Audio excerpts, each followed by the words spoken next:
chilled, creamy mint and pea soup. This is such a standout dish, and surprisingly, it's very easy to put together. This is something that I tried in a restaurant recently. They served it with a little bit of poached salmon on the top, but really I'm going to show you just the basic way of making it with ingredients you probably already have at home. So I've just been frying off some onion and some garlic. You want it to be soft, and as soon as it starts to go golden, we're going to add in some stock. Now, you can use vegetable stock for this, or I'm using some chicken stock. It really depends on what you like or what you have at home. Good old peas, they're so fantastic to have on standby in the freezer for many recipes, including this one. Now, you want them to be frozen, so don't bring them out and defrost them. Frozen, because we're trying to retain as much colour in this soup as possible. And we're going to get the help also from some spinach and some mint.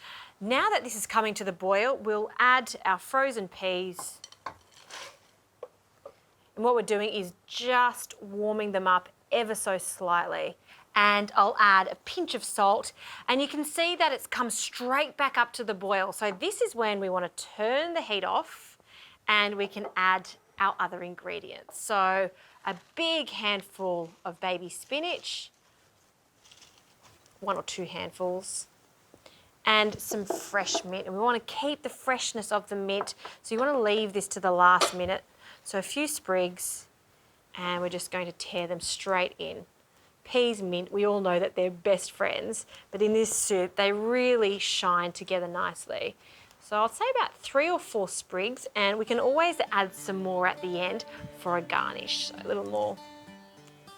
And we can blend this now, so we'll just take that off and just use a stick blender for this. So you really want the cream in this because this is what makes it really velvety. But before I add my dollop cream, I'm just going to start blending this.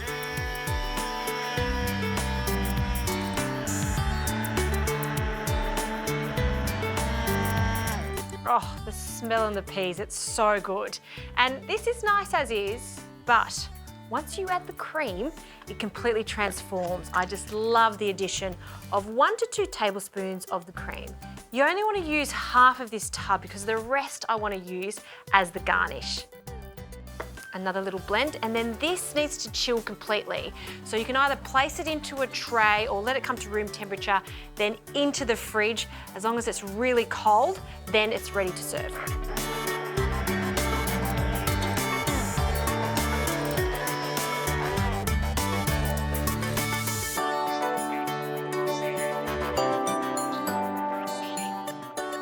Okay, my creamy pea soup, it's chilled down nicely, so let's plate this up.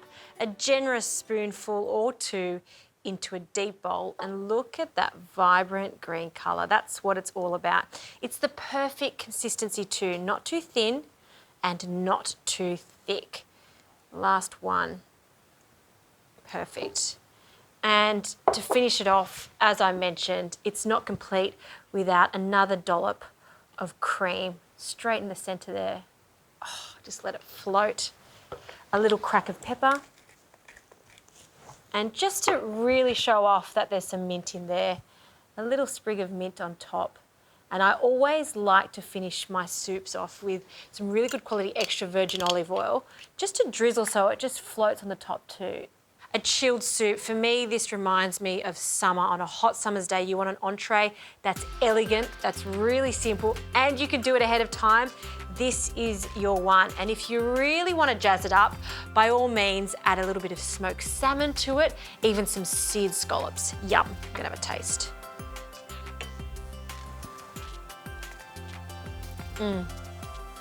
It's really, really good.